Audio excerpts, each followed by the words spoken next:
Welcome to Salad with a Side of Fries. I'm your host, Jen Trepic, talking wellness and weight loss for real life. We're here to clear up the myths, misinformation, bad science, and marketing to teach you how to eat and how to cheat. Are you ready? I'm having salad with a side of fries. This week, we're talking about Bloom Sparkling Energy Drink. So it's an interesting one. Maybe you've seen them in the grocery store, the drugstore, or at the airport. I've seen them at the airport. A couple weeks ago, a friend of mine was in town from LA, shout out to Emily, and we were catching up over coffee. Admittedly, I have no idea. We actually both had matcha, so not even catching up over coffee, but same thing.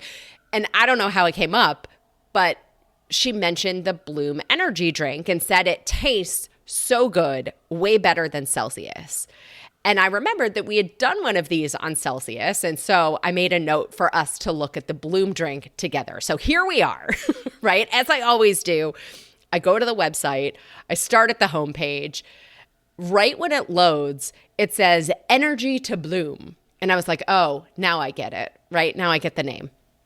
Then it says, bloom into your best self with our deliciously refreshing sparkling energy drinks made with zero sugar, natural caffeine, good for you ingredients like prebiotics and lychee. Each 10-calorie can increases energy, boosts metabolism, and promotes mental focus without the crash. So, okay, interesting.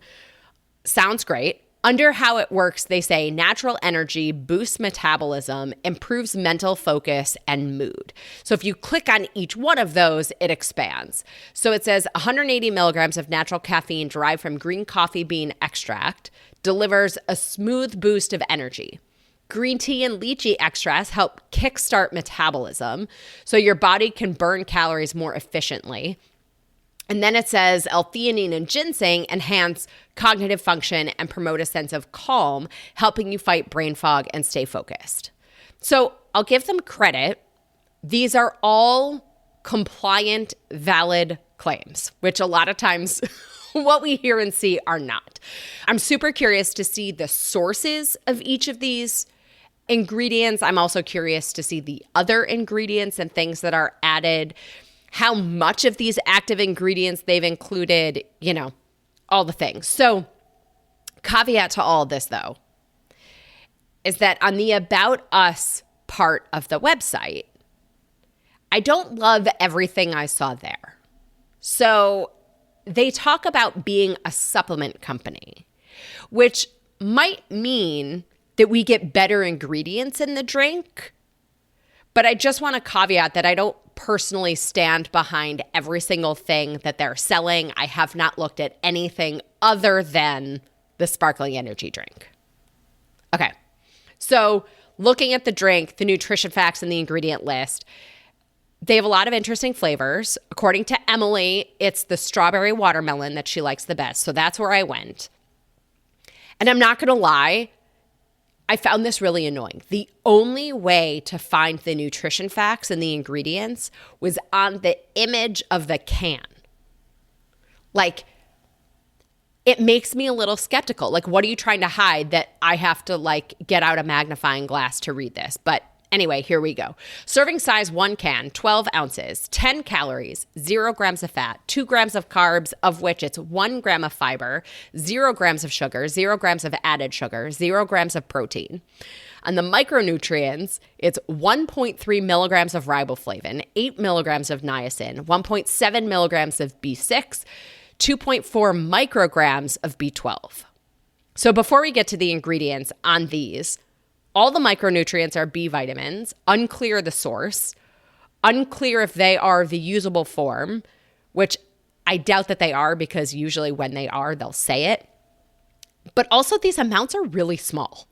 So I don't know that those pieces are really moving the needle on the energy front. I think it's also interesting that they call out this prebiotic fiber on the side of the image, but then reading the label, it's 1 gram.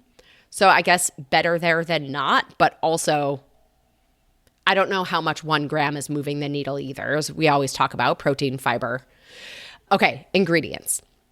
Carbonated water, citric acid, galactomannan prebiotic fiber, taurine, natural flavors, L-theanine, natural caffeine from green coffee bean extract, potassium benzoate as a preservative, sucralose, potassium citrate, Asian ginseng root extract, patented lychee fruit extract, and green tea leaf extract, apple cider vinegar, niacinamide, pyridoxine HCl, is your vitamin B6, riboflavin, cyanocobalamin, B12, and then it says 180 milligrams of caffeine in the 12-ounce can. All right, so I was right. They are not the activated or methylated forms of the B vitamins, which means that also in these small amounts, you're just neither here nor there. Your pee might be yellow. Some people don't love citric acid. I don't love that it's the second ingredient here. So you've probably heard about citric acid being an issue for your teeth. High amounts of citric acid can also lead to digestive issues, potentially kidney stones.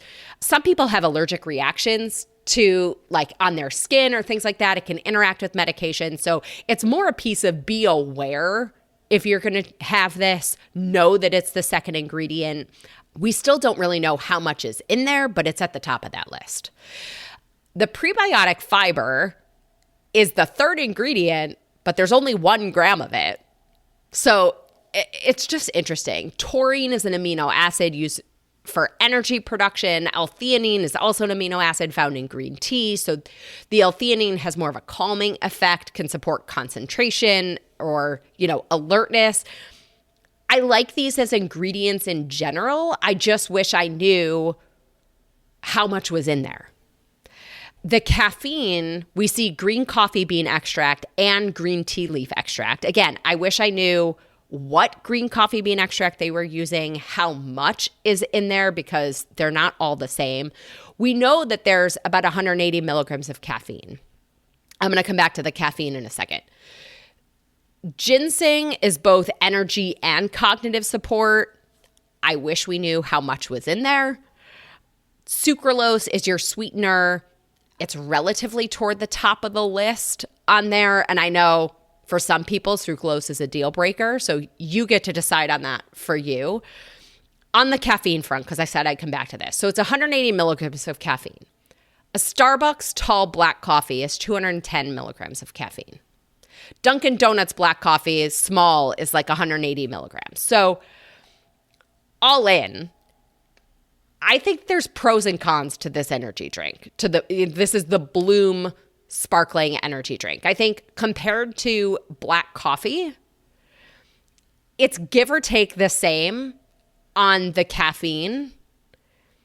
I think you're probably ending up with less additives if you go for the coffee, provided it's clean coffee, and that's maybe, a can of worms for, another day. I like the herbal caffeine because, it typically doesn't have the same crash when it wears off. I wish they were more transparent about their ingredients, and that actually surprises me given that they're considering themselves a supplement company. I kind of wish the citric acid was lower on the ingredient list. You can decide on the sucralose. I think on the whole, I don't hate it. I also wouldn't make it a staple of my everyday. And as with everything, it's also a question of this opposed to what, right? As opposed to a Celsius, I would go for this one. As opposed to black coffee, I don't know. I'm not a good person to ask because I'm not a big coffee drinker. But, I think I'd probably go with a high quality matcha personally over this. But I'd also, if I was on the go and I saw it, I'd consider it. Maybe I just wouldn't make it a staple. Andrea, anything you want to add? What are your thoughts? I'm sure you're sort of... Oh, beautiful. I love how you walked us through that. What a great opportunity to have us look through your eyes at an ingredient list. I agree with everything you said. I think the question I find myself asking is why and when do I want an energy drink? And not just what is it, but what is happening at that time that I'm looking for an energy drink. And I likely would not choose this personally because of the sucralose. So the chemical sweetener on top of all these beautiful supposed ingredients like ginseng and L-theanine. Those can be beautiful ingredients, but they may be misused. And like you said, there may not be a reality in how much we're actually getting. So I would say, why are we reaching for an energy drink? What do we want at that time? And I'm with you. Take me out for the matcha. I'm good all day long. Yeah. Awesome. Well, friends, Emily, that's our take on the Bloom Sparkling Energy Drink. Well, as always, friends, I'm your host and health coach, Jen Trepic. Connect with me on Instagram or all social media. I'm at Jen Trepic. Website is A Salad with a Side of Fries. Pick your platform, send a message. I love hearing from you, your ideas, your questions, your takeaways. This is also the easiest way to learn more about working with me as your personal health coach. And friends, if you are not already, join our membership by going to glow.fm/salad with a side of fries. This shows your support for this podcast, this community, but most importantly, it supports your health. You'll get this week's recipe for the spicy grilled shrimp with pineapple sauce and Andrea's Roadmap to Resolution ebook. Well, friends, that's it for today's episode of Salad with a Side of Fries. Congratulations for making yourself and your health a priority. Thanks so much for joining us. Be sure to click subscribe or follow on your favorite podcast platform, share us with a friend, and we'll be back next week. Always remember, you deserve it and you are worth it. Happy healthy.